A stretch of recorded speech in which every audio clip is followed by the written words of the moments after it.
Welcome back to another episode of Psychocinematic. Today, my guest is Esther Sokolow. Esther is one of the editors on Welcome to Derry, and I'm super excited to pick her brain about how she was crafting some of these scenes and putting together the pieces from all these different takes and so much more. So with that, here's Esther. Hello. Hey, how's it going? Thank you for jumping on early. I really appreciate it.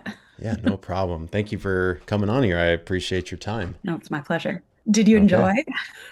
Yeah, no, Yeah. I've seen right now I've seen up until episode 5. So I haven't seen episode 5 Oh, yet. okay. It's Amazing. it's been one of those things where as my wife and I are watching it before we go to sleep, we wake up the next morning and we're like, "Did you have like either rough dreams or active dreams?" And it's like, "Yeah, I feel like I didn't Yeah. rest at all and I just kept thinking about the show." Yeah, you were So, going like this, and there was like goo and blood and exactly. Yeah. Yeah, and excellent. I guess that's a great segue in is like when you're the one who's staring at these images all day and crafting it, does it have any sort of impact on you when you go to sleep or anything like that? Not on sleep, but I will say that I'm an incredibly active and reactive watcher. So I try and approach movies that I watch, films that TV shows that I watch as a fan, just an audience member. Every time I watch it, it's like the first time. And I really try and harness that from an editorial perspective as well. So I try and experience it brand new. Like when my husband and I were at the premiere, I still jumped at a jump scare. like like the lamp, like I know the lampshade's coming. Like, but there's something to me that I think is very freeing about living in the moment. And so I try and give myself permission to be as authentic as possible when I'm watching it, even when I'm iterating over and over again. So not so Yeah. much nightmares, but I definitely intentionally still scare myself. Yeah. That's I feel like probably a rare quality to have to be able to approach it with like a fresh set of eyes because I feel like when I'm editing stuff, especially like my short film that I spent so long on, I was like I'm too close to this project to, kind of I guess assess it fairly, but then also on top of that, every time I watch it, like with someone, I'm not following the story at all. Like I'm just thinking about how they're reacting, and then I'm like, oh yeah, I'm curious if they're even tracking on the subtleties of the details in there, things that I knew because I wrote it, and but Yeah. I don't know, and so it's just that's I really wish I had that ability. Well, it's one of those things that I think, for Andy Muschietti, like he can, my job for him is to remind him it is working. Like this is why we made these choices. This is, I mean, he's not somebody to ever second guess his choices. He's very, very confident as a director. But you can sometimes revisit a joke and go, is it still funny? It's like, no, no, no, like trust me, it kills. It's still funny, Mhm. still scary, still effective. Yeah, that's really cool. So like when you're talking about this is still working and like that reassurance, I was curious because I know that you were on set editing for the pilot, Mhm. the car scene. Yeah. Is that mainly to be there to make sure that like everything that you guys are doing with that volume is Mhm. translating in the edit? Yeah. So that sequence was, a lot of people think about editing as happening after the footage is shot, but Hmm. that sequence actually got cut so many different ways. So the first thing we did was cut storyboards. Andy himself is a storyboard artist. For that sequence we had a mix of his hand-drawn storyboards and then an artist coming in as well. Then the when the Bat Baby's flying around at the tail end of that station wagon, that was previs, which I cut as well. Then we shot driving background plates, and that had to get edited. And it was all like some of it was winter forest road, some of it was streets. None of those are actually next to each other locations. So that had to be intentionally stitched together. And how long is the rhythm of the scene going to be? So you're timing out your own temp ADR of like, all right, the dialogue's going to happen for this long. You want to give Andy the freedom when he's on the volume to shoot the performance in real time as the background's passing. And so all of that had to be pre evaluated and choices had to be made. Then, because of how logistical that shoot was, and then you're working with three minors. So you really don't have time to waste in that kind of environment. So having me on set for that sequence was less about a reassurance of we've got it and truly a like, yes, it's captured. I mean, that is reassurance, but it less about somebody else's fears and more like all eyes are watching to ensure it's been captured. And then I'm live cutting so that as we're capturing, like, oh shoot, I need a light reflecting on Maddie's face from the gas station. That's a very specialized moment that you're not going to capture on the volume wall necessarily. Make sure you're capturing that moment, making sure once the kids wrap, the adults, we filmed their angles without the kids present. Now the OUT rhythms are slightly different because you're not matching the kids' tempo. So trying to dial in all those challenges. And then that edit, Andy and I watched on set. First thing I did when I got back to the cutting room, throw that edit out. That was the initial guideline. And then that sequence got recut from the ground up. So, Wow. yeah. There's so many layers to that. No edit pun intended, I suppose. There are a lot of tracks, a lot of Yeah. OUTs. Yeah. So with that specifically, the OUT, because you're talking about there being problems with it syncing up. So how did you end up fixing that then? So because it was something we clocked as a, a challenge to really dial in the edit, the first thing I did was cut by audio only. So I on set I'd been jamming through picture. Do we have the coverage? Do we have the angles? Um, and all the beats with the prosthetic baby and whatnot. And then the first thing I did when I got back to the office after I watched all the dailies and pulled my selects was just pull us and build a sound bed. So it was I really loved the rhythm when the kids were on set and the adults were going in and doing it all at once. That energy was perfect. They had a really great resonance and then rhythm to it. And then, but the adult singles were clean audio. So then it was timing out. And of course, that matched their coverage. So I built everything as a sound bed first. And then from there, on top of it, chose when I wanted to be bouncing around the car, when I wanted to be creepy. And then if Andy came in and said, "Oh, I want to be here," all of a sudden everything gets unstitched and then you're rebuilding it from the ground up again. But the Yeah. audio bed was pretty critical to get right. You don't want to open shots up and then throw your rhythm off all the way at the back end. Yeah.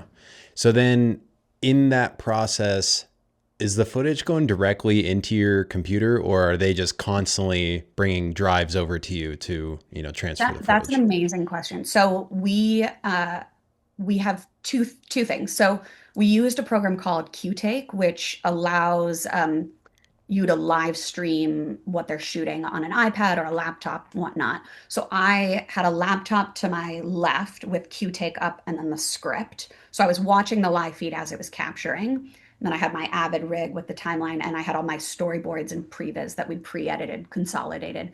And then the video assist, who's handling all of the media as it's coming live from the camera, was also recording that footage. And then she'd put it on a shuttle drive and then pass it over to me. And I this is a total side tangent, but she and I had a lot of fun because she's French Canadian and speaks fluent French. I actually have a film in French degree, and I Mm, never got to talk in French. And so it was like, oh, I have to talk in French. So she and I only conversed in French, and sometimes I was like stumbling over words that I hadn't used in a hmm. decade. So we somehow I made it extra challenging on myself because I wouldn't miss the opportunity to practice my language. That's funny.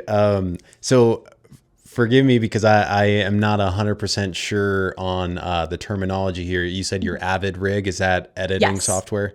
Yes, Okay. exactly. So it's because of normally I work in Los Angeles, although there were several periods where I came up to Toronto for either on-set or near-set editing, depending on the phase of the process. When I was there for a really long extended period at the very start of the shoot, I was remoting into my Los Angeles machine. So there wasn't, we call it an Avid Media Composer as the software, but we also just call the machines, all the computer stuff in general, the Avid. But logistically, the first time I was on location, my Avid was physically in LA. And then when I was on set cutting for those short stints, that was important to know that we captured everything. That was consolidating media on a hard drive. It didn't make sense for me to be remoting into Los Angeles. I didn't need live dailies. I could work off of the Qtake files from Yeah. there. So that's all just cloud based so that you can have all the footage that you have there and continue on the same project.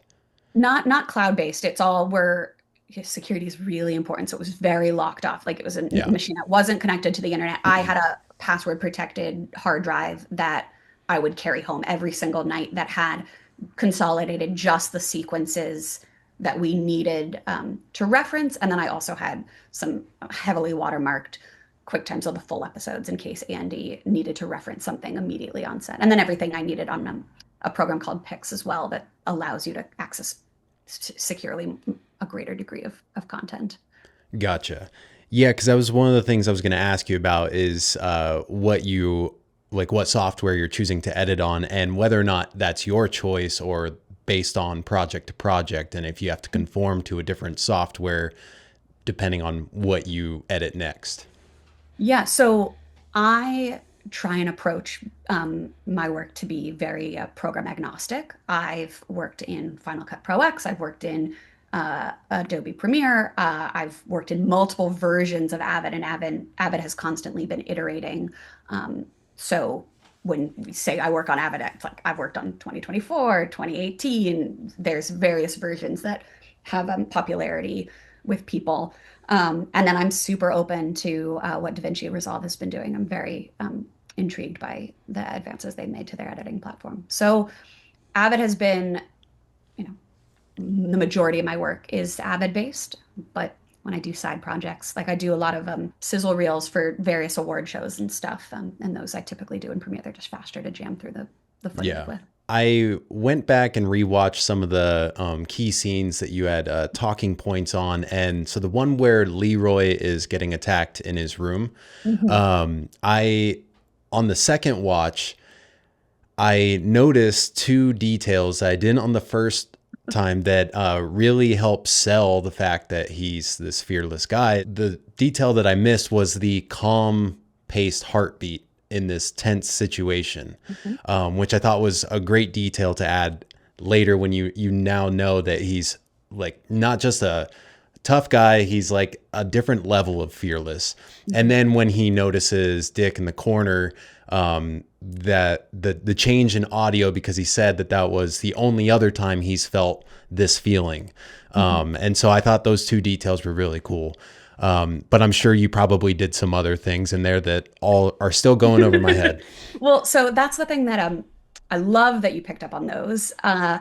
With with Joe Bonadepo, who played Leroy, he gave such an incredible, nuanced and restrained performance. The concept as a non-actor of how do you portray fearlessness, I couldn't even begin to fathom how to thread that needle, and he did it so beautifully. And so my goal in editing his performance was how do I deliver editorially the beautiful performance he's given us? And so those heartbeat textures were like he's giving such measured um, control of the situation, even though he's on the floor, he doesn't have the metal bat and whatnot. Like that heartbeat was a really important texture to accentuate there. And then even though I didn't edit episode 3, it's so important on a TV show of this scale with so many um, characters and moving parts to know what other story points are happening in other episodes. And when I watched the initial cut of episode 3 and realized, we'd read the scripts, but things don't stand out on the script level. Once I saw that scene and Leroy describes to Dick, like I felt that thing in my brain and I'd never felt that, I'd only felt that once before. It was really important for us to, Andy and me, to go back to the sequence in episode 1 and make sure that we were accentuating that. We actually did two things. So we did the sonic dropout, and Ben Wallfish did a really beautiful texture there. That was our composer. But then the other thing is the moment where Leroy clocks Dick was very subtle in the initial performance, and we really didn't want it to get missed by audiences. We want you to feel he's really whipped his head, he's really looked, and then come back, but he didn't waste his time with it. And so we did the best moment for us to convey that to the audience was actually when Leroy looks to the door when Polly is banging at the door. So that's actually a flop shot Mm, because we don't think people are gonna be bothered by the bed. Like there's two beds, there's a window, whatever. But it literally is he looks and then like the door bangs. It's the exact same shot, flop, reverse flop. So just that's about so using the funny. footage you have to convey what you need the audience to feel in every given moment. And Jovan is giving everything that we needed. It was just I need the audience to really clock Yeah. exactly what is happening here. So when Leroy says it to Dick the next episode or two episodes later, you're not at all confused about, I didn't feel that in the moment. Yeah. So that's the exact same shot used Oh, yeah. twice, just flipped. That's awesome. Yeah. I did not notice that. That's so Excellent. funny. It's meant Yeah. to be invisible. Wow, that's really cool. I would not have guessed that. The scene with Ronnie and her mom, I didn't notice this on the first one either. I was looking in your talking points, the scaling up of the heartbeat. That was so cool. And so are you only doing that on the bed or was that the entire frame? It's only on the bed. Andy and Okay. I talked about whether we wanted it later when you can really see in the frontal shot of Ronnie when she's like going like this and you can Hmm. see the pillow heart beating. But we didn't want to overdo it. To me, when the footage came in and I saw how spectacular that prosthetic bed was, I like seeing the little bounce one. I could see in Ronnie's performance the fear that she felt, and I could see it on the footage.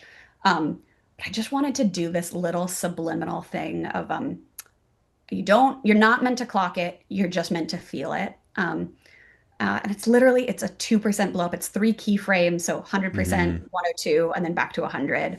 And then I did it, three times just so it's like, da, da, da, da, da. Yeah. And the first time I played the sequence for Andy after I had added that flourish, I didn't tell him what I did. And he goes, something feels better. What'd you do? And it was nice to I don't want people to know something happened. I just want them to feel that same level of terror. And I Yeah. kind of think it's a fun editing is kind of this 3D chess of like it's not just about the cuts next to each other, but how you can cut within the depth of the image as well. Um, Hmm.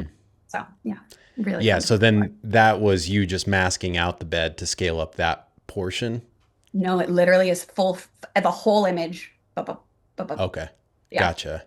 Yeah, because when I was watching it a couple times, I was like, man, I cannot tell if it's just the bed or if it's the whole image. But Yeah, whole image. yeah, and obviously, like, I mean, scaling up, if you've edited anything, like you're no stranger to scaling up, but for some reason it wasn't like you're saying clocking is like a scale up. So, but yeah, everything working together. And man, I don't know what that actress's name is who plays Amanda Ronnie, but Christine. what a performance as she's I like know. crawling away. That I just have to super say, intense. we that performance when Ronnie is covered in goo and the mother Hmm. thing tentacles pulling her in, that is 100% Amanda's real performance. That's not a respeed. Like she actually gave 1,000% Yeah. energy. That was really exciting. When Andy and I saw, I mean, Andy was on set, but when I saw the daily, I was like, well, that's the take we're using. Like, Hmm. you want to look at the other options? I mean, like, that's the one. So, Yeah. Well, and that I'm glad that you said that wasn't a respeed because in something like that you might be going like 110 to 125% speed up, like just to like really make it look that much more intense. But no, she was fighting for her life. yeah, we actually had to speed up the shot after it to match that level. So that was a Oh, really? 110 afterwards because you wanted she like that. It's just like a little interstitial as she's like sliding Hmm. backwards, but it's like you want to use the 110 performance. Yeah. So then you want to make sure that the cuts don't bump on either side. So the shot following is just a slight, you know, keep Hmm. the rhythm engaged. What else were you doing in that scene to, I guess, intensify the dread? Because I'm sure you were doing more. Yeah. So Andy, I mean, Andy is just the most brilliant director, and he has so much fun with the actors on set and really gives an immense amount of variety in the performance. And so the the gift for me with cutting his footage is never about solving a problem. It's about finding the perfect combination to really hit you in in the gut with the scares, and dial in the empathy and emotion and whatnot. So Mother Thing gave this most gripping performance. Andy had her go really, really big, had her go really small, really monotone and horrifying. And Andy's always trying to do like Kubrick scare, like lower your head deeper. So what Andy and I found in the edit is that the most horrifying sequence of events is actually to do two combinations of Mother Thing's performance. So it's right when her hands come out. I mean, there's lots of changes, but my favorite is she's like hands outstretched and he says something and then her hands fall. There's a cut to Ronnie hyperventilating in terror, and then when her hands drop, that is another performance change because we wanted the drop in energy to be really staggering, and she had given us the gift of those variable performances. Yeah. Wow. That's something that I don't think a lot of people think about is the differences of takes, and the fact that, like, one scene could be put together from, God knows how many takes, and however many takes that could have been bad too, that you're still like using from, or like, like ones that you would never use, but there was a moment in there and then you're like, I'm going to use that. Yeah, well, it's about dialing in what's the most effective. So today they just released a behind the scenes of Mother Thing rising off the bed and running towards Ronnie. And obviously, the nature of what they've captured as behind the scenes versus what we actually use. The take that they released is her rising up and surging forward, which of course is how it's shown in the episode. But the take that we're using, Andy has learned this trick over years of directing horror, that creature movement can actually be even more unsettling and disturbing if shown in reverse. So the take of Mother Thing rising up and then, menacingly staggering towards Ronnie and screaming, that's actually completely a reverse take. So she Mm. started by going, ah, and then fell back on that. And Intentionally we shot to filmed be it reversed. exactly. And so Wow. Andy had filmed it many different iterations, both forwards and backwards, to protect us in the edit. But then the take that we actually used is reversed because it had the most unsettling performance. Yeah, no, that's a great tip for horror.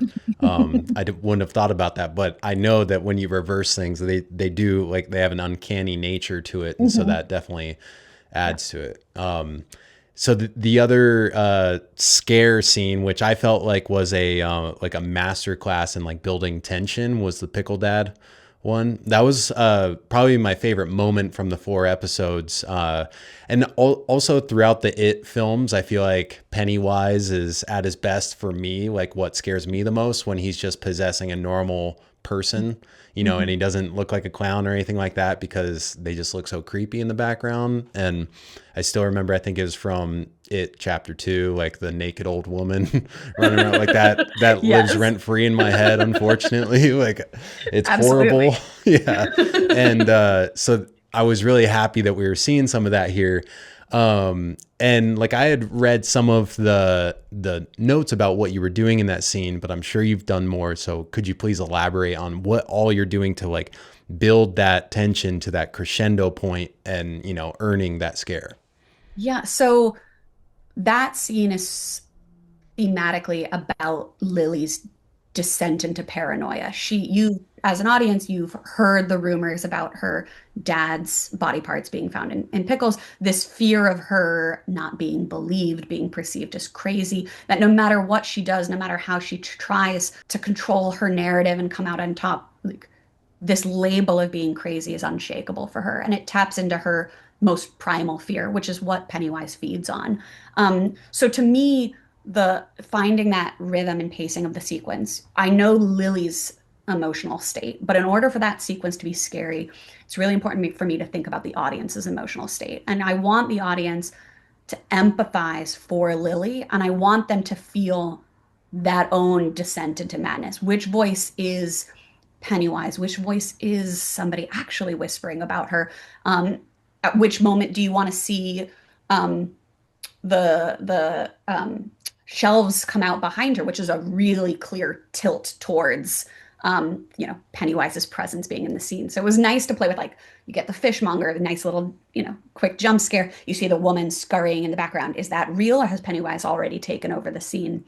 Um, with episode two, we were very conscious of the runtime. It's about an hour and 4 minutes, I think. And so there's trying to calibrate the audience's attention, their, engagement, and that sequence is long. And so Andy and I spent a lot of time looking at whether we overstayed our welcome or not. And every time we tried to cut that sequence down or lift certain beats or change things around, it became really clear that if you took too much out, the sequence would fall apart. And so I'm really pleased with the fact that we had permission to live in it as long as we do. I think it really earns that sensation. Yeah, that scene, it definitely does pack a little bit more of a punch. And I looked at one of the notes that you had left about like using more handheld footage as like things are getting closer and using tighter footage.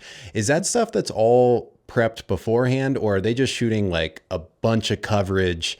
Like, all right, we're gonna do one handheld, and then we're gonna do one, on like some sort of Steadicam type of rig, and then we'll figure out which one we're gonna use in post. Andy has such an incredible eye for editorial. So those were premeditated Mm-hmm. rhythm choices. He's shooting a massive amount of coverage. I get anywhere between 3 and 6 hours of dailies a day when we're shooting. Wow. But yeah, he comes to the table with a clear intention of providing that coverage. Um, there are other sequences where camera selection becomes really a tool that I was able to leverage emotionally. In episode two, where Leroy and Masters are conversing, and Leroy is turning the tables and gaining the upper hand. Every single performance was flawless in that sequence.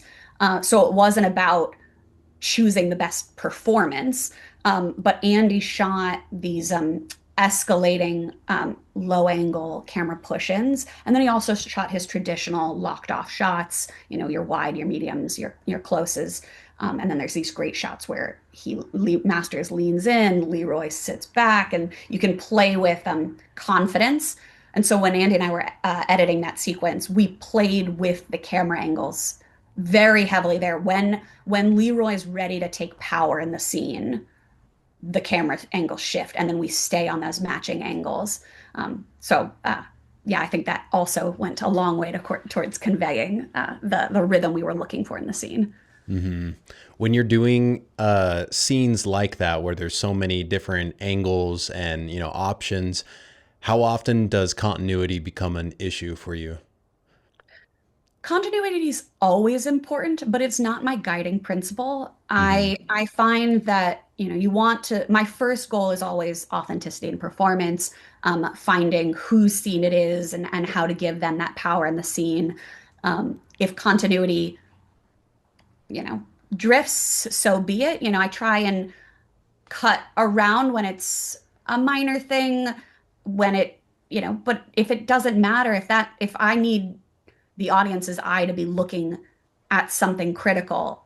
Editing is very much about eye trace. It's about being acutely aware of what the audience is feeling at any given time and where the audience is looking. So you can hide continuity issues because it's not the driving principle. Like the supermarket scene, if we're going to get really nitpicky and specific, if you're fixating on her shopping cart, some of how we constructed that sequence, she has certain objects in her basket. Sometimes there's not objects in the basket. That was not my driving principle in cutting that scene.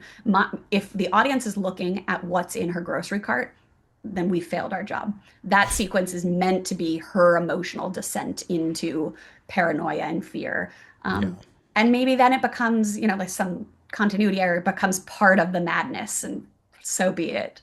Yeah. So, Yeah, and there's a big difference between a continuity error like that versus Starbucks and Game of Thrones, something like that, where it's like well, and we not we the work on period. something for a long time, and we constantly are trying to iterate, to catch, if something happened that requires, painting out, fixing, the benefit of time is and polish is to catch anything that might happen like that. I noticed in, I think it was episode one, uh, the Flash comic book that was at the Yep. table. I could Yep. notice the clear nod there. But then the next comic book that he's looking at was Batman against Clayface, and Clayface Hmm. being able to shape into anything like Pennywise, basically. Yeah. How many of those kinds of details are you guys putting in there?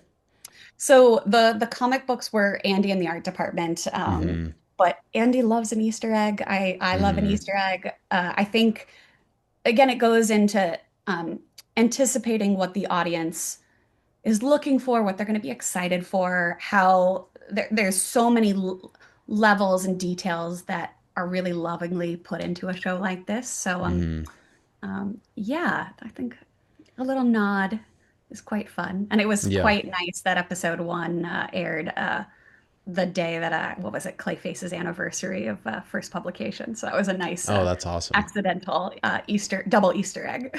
Yeah. It was the James Gunn posted on Instagram a photo commemorating it, and he used the same comic book cover that we have in the show. That's awesome. So when you're editing, I know you've talked a lot about Andy being there present. So is that pretty common where he's always there with you while you're editing, or is it only on specific days? And then like, do you ever get to just edit alone, or is there always people in the room that Yeah, are giving you feedback? my relationship and rhythm with Andy is very much we download the directive, we talk through where we want to shape a scene. I find a lot of times shaping it and revising requires a lot of trial and error. There's a discovery process that needs to happen and a degree of due diligence that just is time and labor intensive. So, there's times where iterating makes sense to have Andy in the room. Other times we'll talk, we'll debrief. I'll send him away. I'll do, the versions that he and I talked about, other ideas that I stumbled across in the process of re-editing something. And then he'll come back. We'll just discuss and continue shipping from there. So we do. It kind of depends on the specifics and the needs of any given scene. So both Hmm. together, separate, a lot of discussion.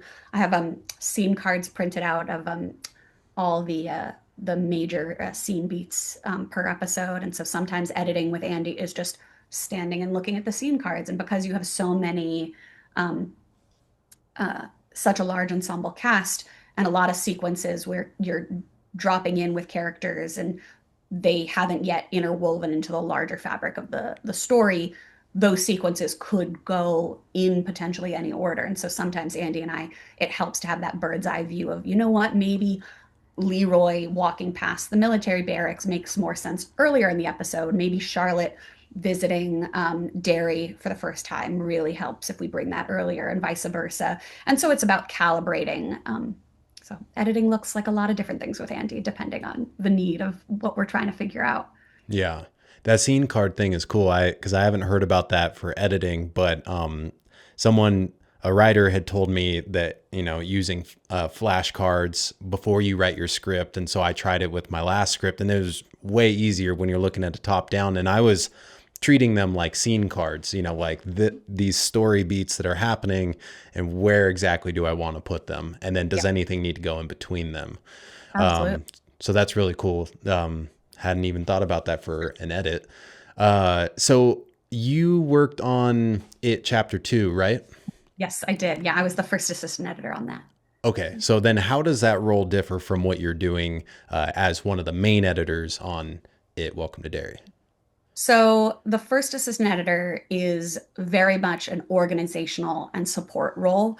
My job, our editor Jason Ballantyne cut the first cut it chapter two, and then I moved on with him to The Flash, and he co-edited that with Paul Matchless, and then I was bumped up to additional editor on The Flash. So the assistant editor role, incredibly organizational. It's about keeping the department on schedule. Are you, is the sound working where they're supposed to? Is music working where they're supposed to? And I really think of it akin to captaining a ship that has to come into harbor. My obligation is to the filmmakers, to Andy, and also to the studio, like all of the various logistical schedules that we have to meet, all these deadlines, that all components are moving forward in tandem to achieve those goals. Obviously, those are things that I pay a lot of attention to creatively as well. But one of the gifts in stepping into a more creative role with Andy has been to flex a new kind of muscle. And Hmm. it was, Andy and Barbara are so um, giving in where creative ideas come from. And so even though I was organizational on it chapter two, it was very clear that my thoughts and my voice were welcomed really early on. I cut an internal sizzle on it chapter two that Andy and Barbara were very pleased with. So there were early opportunities where they knew what I was capable of, and it's just been continuing to hone it from there. Gotcha. Um, yeah, I feel like that's it. It's so strange to think about, you're talking about like having a degree in film and being someone who can creatively edit all this stuff, but then having to step into a role where you are now worried about all this logistical stuff, which to a lot of people would sound like a logistical nightmare, having to make sure that everyone's going at the same pace and keeping on track.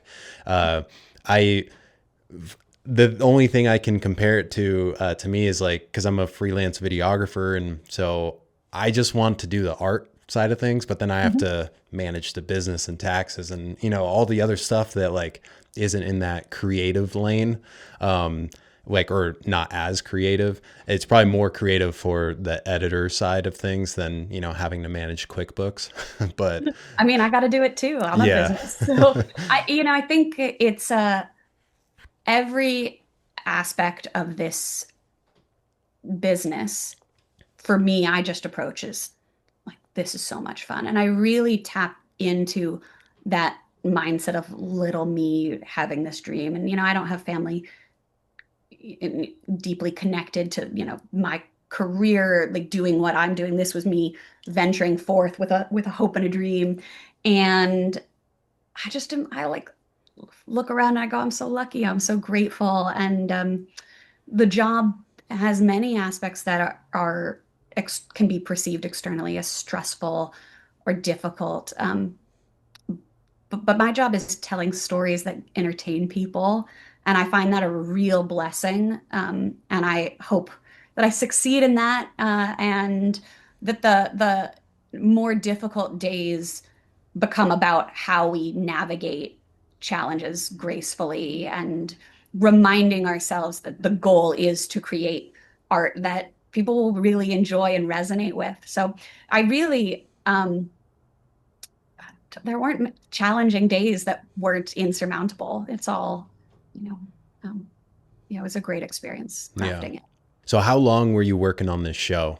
And how many of the episodes did it. you work on? Was it I four? edited edited episode one, two, six, and I share a co-edit on episode four with Okay. the two other editors on the season, Matt Colonna and Glenn Garland, which were Hmm. both amazing. Yeah. So So how long did that take? I started in April 2023, Oh my uh, gosh.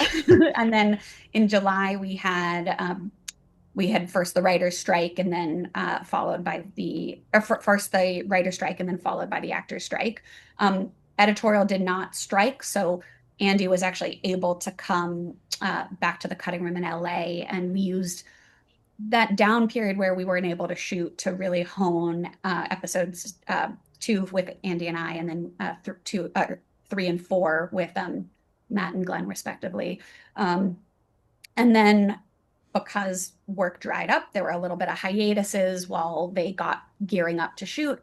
I came back in December to edit previs. Then we shot back in Toronto starting February. I think I officially wrapped end of September. So, Wow. yeah, What is next for you? Season two, maybe? I'm not at liberty to say Yeah. yet. uh, and Staying then busy. can you only take on one project at a time? Like, or I guess when they're this big.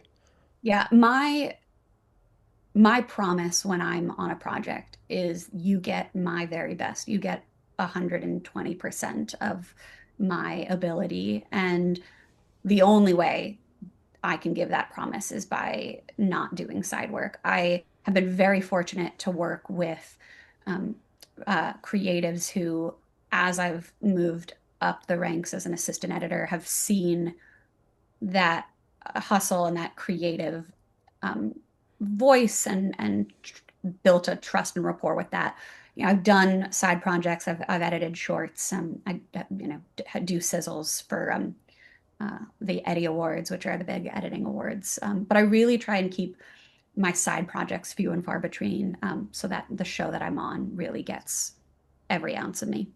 Yeah, that's sounds like a good code to live by, and I'm glad that you have made it to this I guess like pool of creatives who can respect that and value that. All right, well, thank you so much for taking the time. I truly appreciate it, and I can't wait to see what you do next. Hopefully, season two. Thank you very much. Really appreciate chatting with you.